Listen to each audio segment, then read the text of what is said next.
Hello and welcome to this channel and to the first video, which will be ongoing series where we will try to learn the Japanese language from the beginning up to the level N1. So together we will try to master the Japanese language. With this video, we will start learning about kanjis. So these are the Japanese characters, and maybe before we start, let's think about what does it mean to learn a language. Well, how do you really learn a language? What you can do is to learn a grammar and learn a vocabulary.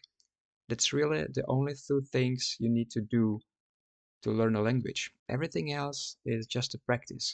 After that, you do reading. By reading, you practicing your grammar, your vocabulary, listening, talking. Everything is based on grammar and vocabulary. The problem with Japanese is that learning vocabulary is actually quite difficult. Grammar is quite easy. It can be done without any much issues, but vocabulary is tough. And why is that? Because you cannot really learn vocabulary straight away. It just doesn't work. Because many characters look too similar. So imagine you will learn this word for friendship and you will somehow remember, for example, you will usually, if you're trying to learn this way, you will just remember one character, something that stands out. So I will say to myself, every time I'll see this character, it means a friendship. Okay, makes sense. And then you will encounter another vocabulary, this one, meaning shape. And you will think, this is friendship. And it will show you, no, it's a shape. And then you realize the first character looks differently. So you will think, okay, I see. So it's not a friendship, it's a shape. I will remember that. If it's not this character, it will be a shape. And then there will be new vocabulary, meaning preference. And then you will get super confused because you will start messing with these first characters. All of them will look similar. These guys do not look that similar, but there will be another one. And it will get super confusing. And maybe you will get to the phase where you can learn 600 vocabulary, 600 words. But after that, you will just find out everything will get so messy and everything will look so similar, almost the same to you, that it's really impossible to learn this way. So what you have to do is to first learn the meaning of individual kanji, individual characters. And this will help you to distinguish between the words. So you will know exactly the meaning of this character, the meaning of this character. So when you see it in a sentence, you will know exactly that this is friendship. You will never mistake this word with this word and this word. So let me introduce you the process. How does it work? Let's say you're trying to learn the word lovable, like very much, daisuki. So you will kind of see that it's divided into three characters in your view, right? The first character, the second character, and the third character. The third character is actually just a hiragana. You probably know that Japanese is divided into three alphabets, hiragana, katakana, and kanji. Hiragana and katakana, there are only several characters, around 40, so it's very easy to learn. But kanji, there is way more of them. So with this, you have to see that the first character has actually some meaning that we will give it to it. Sometimes the character doesn't mean like in the actual word, it might not be large in this character. This one actually means large, big. But it might happen that the meaning that we will give it, the keyword, and every character will have a different keyword, is not what actually mean as a word. But for learning the vocabulary, this is important. So we will know that this character means large. Then we will check the other character and we will figure out that this means fond, be fond of something. But how do we know this? Again, we need to go further. We need to know that this character here means a woman and this character here means a child. So we have the basic characters here. This is something you will just have to memorize because there's no way how to do otherwise. For example, this large, we will imagine this as a person. who is stretching his arms and showing, I'm this large, this large. So you will remember this is large. We will do the same for woman, for child. But then, how do you get from woman and child to this character? Well, we will create a story. So we will, for example, say that every woman is fond of her child. And so that's how we will know when we see woman and child. Okay, I know it's a story that every woman is fond of her child. And we will know this character means fond of. And then the last part is just hiragana, which is red ki in this in this in this manner, in this word.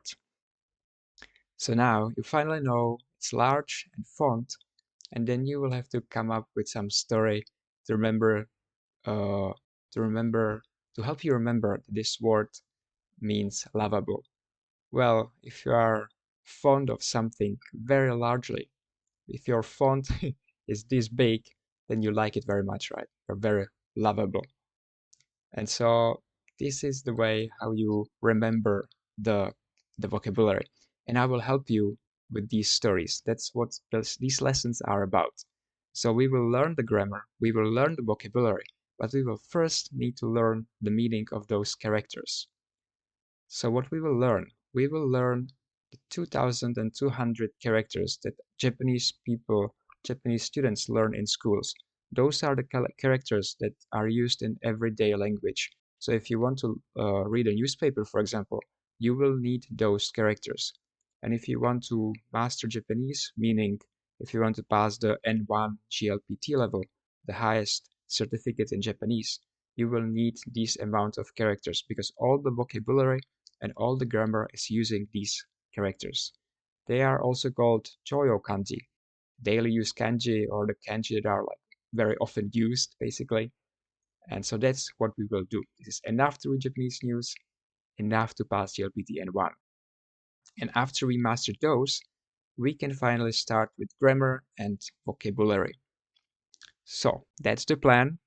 And without further ado, we will continue directly with lesson 1. By the way, these keywords, these meanings are based on High 6 Remember the Kanji.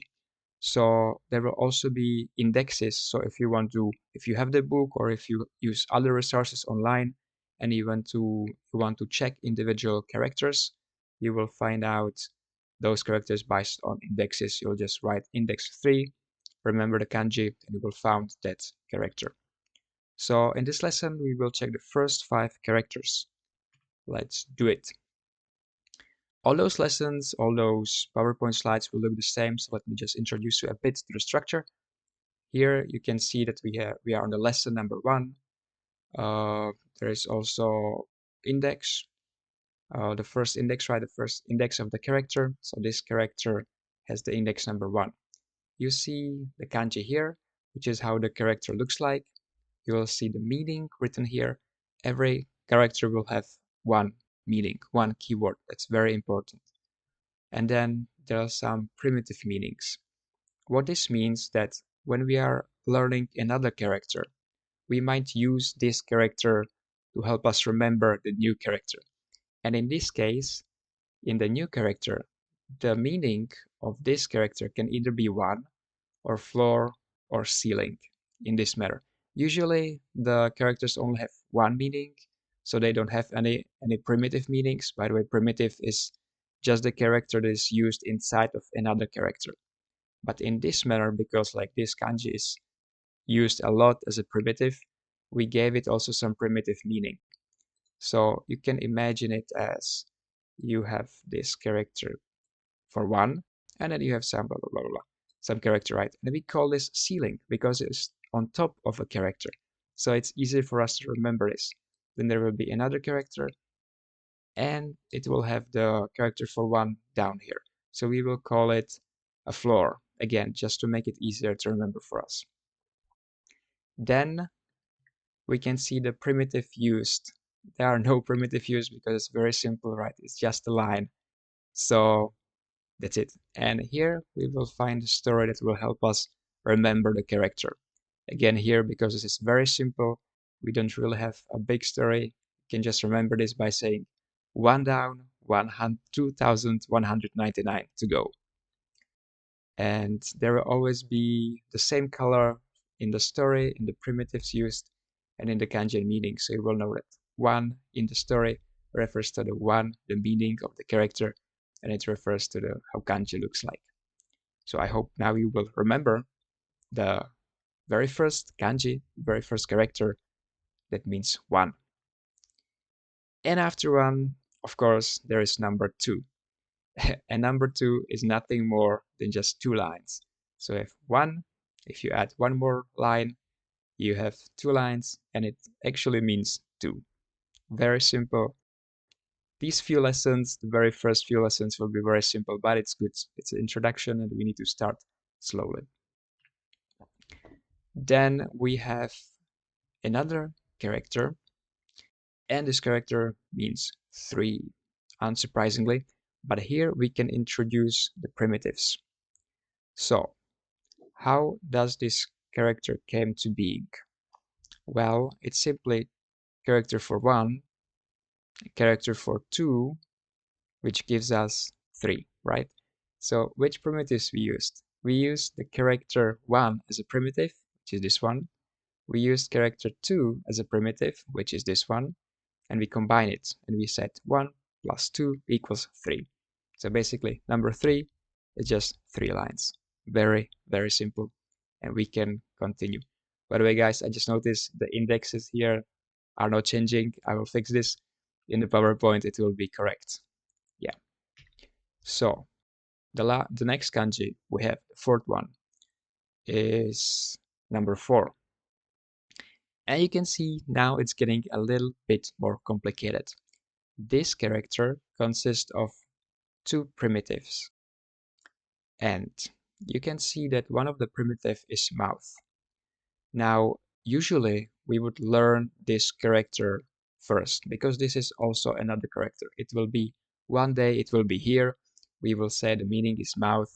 But right now, because I want to keep consistent with the numbers, I'll just use we will learn first the kanji for 4, and then later we will learn the kanji for mouth. So I hope you remind it, but I think it's better to keep consistent.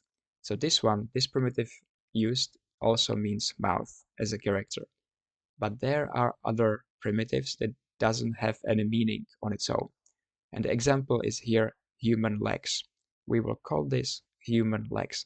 And this is just to help us to remember the more complicated characters.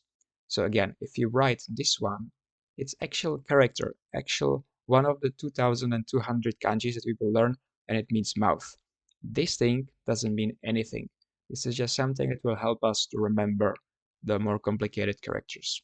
So here you have the kanji for mouth, and the primitive for mouth. Here it's also kanji, but here we will use it as a primitive for mouth, and a primitive for human legs. And so how do we remember that this is 4? Well, we will use the story. We will say that 4 years old often put their human legs in their mouth, right? So you can imagine some 4 years old to put their legs, their human legs, in their mouth.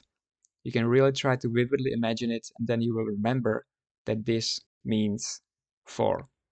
And how do you write it? Maybe you will be interested in writing it as well. There are some rules for writing, but I think I'll just show you first stroke, the second stroke, the third one, fourth one, and fifth one. So if you want to write this character, you would write it in this stroke order. It's very important to keep the stroke order. So let me go back and show you. There's not really a need for this, but yeah, let's just say, like, if you want to write this stroke, it's simply left to right, right? Very easy. If you want to write the character for 2, you will just do the same, the first one and the second one. Don't forget that the second one is a little bit longer than the first one, and you have character for 2. If you want to write number 3 in Japanese, then again, you just do 1 line, the second line, this is the character for 1, remember? And then you will write character for 2, which is 1 line and longer line. and you have character for 3. Simple as that. And now we also learn the character for 4. 4 years old often put their human legs in their mouth. Maybe let's say, we can say human legs, right?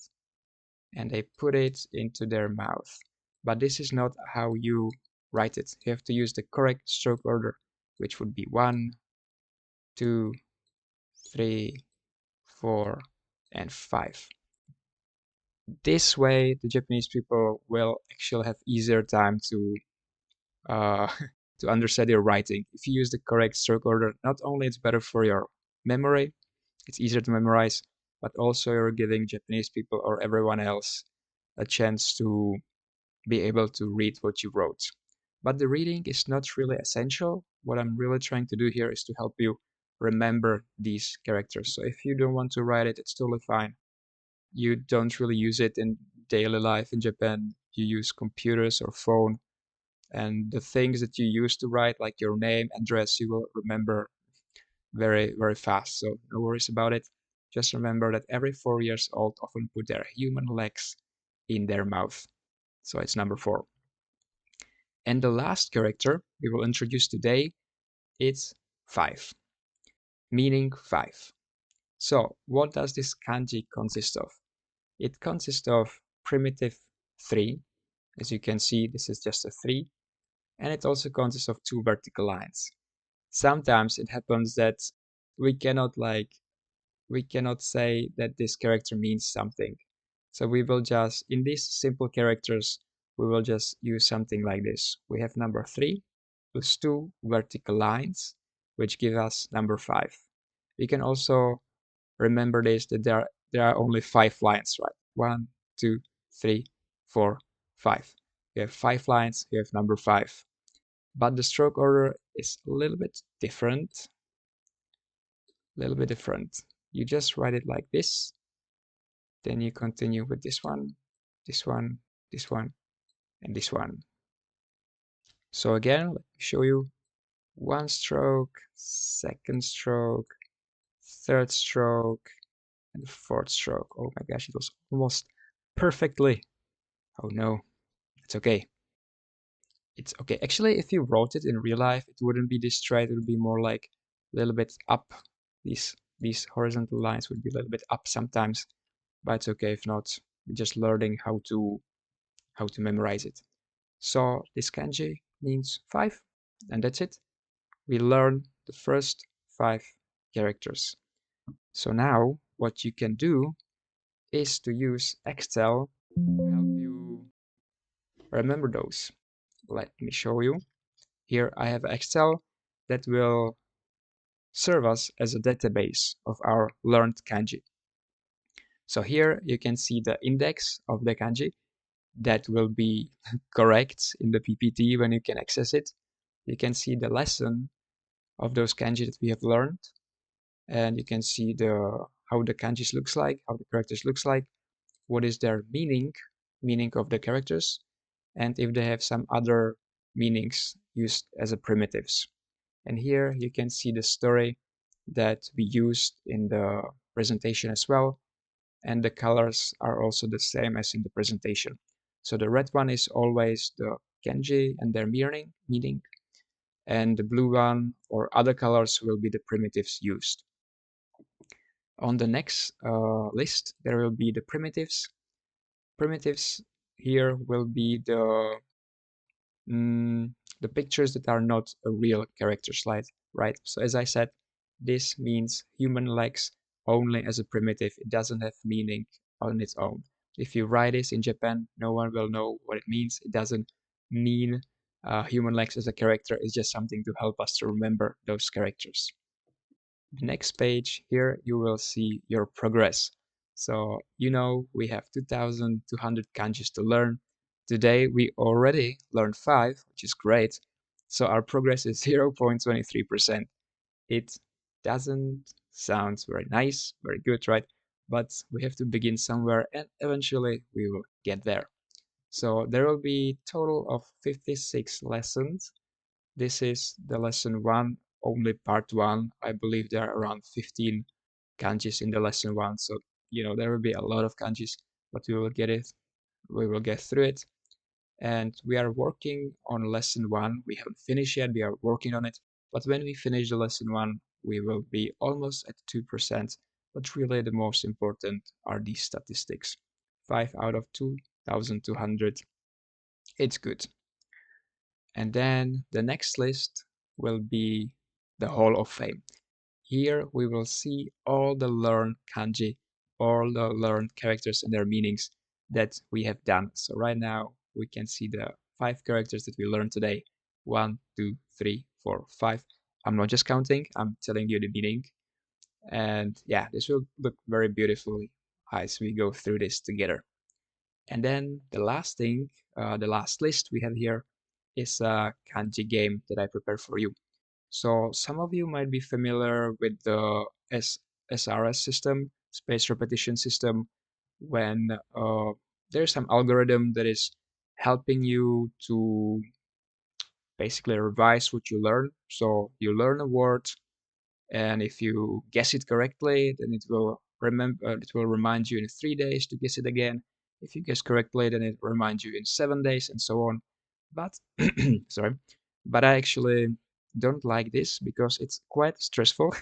Because imagine one day you forget to do your revision, and the next day it started piling up. And God forbid, if you forget 7 days, then suddenly you wake up and you have thousands of reviews to do, and it's extremely stressful. And I really find it not so much different from how we learn a vocabulary at school, for example, in the past, right? When we were in elementary school, we also just like remember by checking the vocabulary in your language and then, for example, in English, and you do it over and over again. You do it as often you want, when you want, for as long as you want, and eventually you will get there as well. So we will learn the characters in the same way. So in the first column, you will have the lessons. Now we are on the lesson one, but eventually there will be more, so you can filter any lesson you want to play today, you want to revise today. On the B column, in the B column, there will be the all characters that we have so far, and in the C column, you will write the meaning of the character. So I can see that the character here means one. I will write it down. I can click enter, and I'll see I guessed correctly. The meaning really is one, and the story was one down, 2,199 to go, just to help us to remember again. What happens if I say it incorrectly? For example, this one, I'll say this 3. Well, then I see that there's no correct, so I probably did a mistake. And now I can ignore these two. I don't need to look at them. I can keep guessing. Okay, maybe it's 6. No. Then if I really don't know, I can just check. Ah, yeah, it's number 2. I just 2 lines. Simple. Number 2. And now it's correct.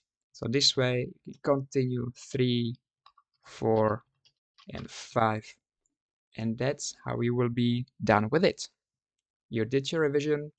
And when you finish, you can simply just delete those in the column C. And if you come back here tomorrow, you can start again. And eventually you will just filter the lessons you want. You will just filter you will have thousands of characters here. You'll just randomly just guess someone. You will guess, oh yeah, I know this is number 3, this is 5. Ah, it's not 5, it's number 4. Sorry, I didn't look correctly. And yeah, and this way you will just practice, right? So very simple. You can delete those, you can click here, clear filter, and you can continue from here. I like to save this file in this progress bar so we can see where we are, where is our journey taking us. And that's it for for the first lesson. I hope you enjoyed. You can find both the Excel file and the presentation file in the link below on the Patreon page. I'll be constantly updating it as I will be making those videos. But if you don't need these, you can just follow the videos on YouTube, and we will learn together. It will be it will be fun.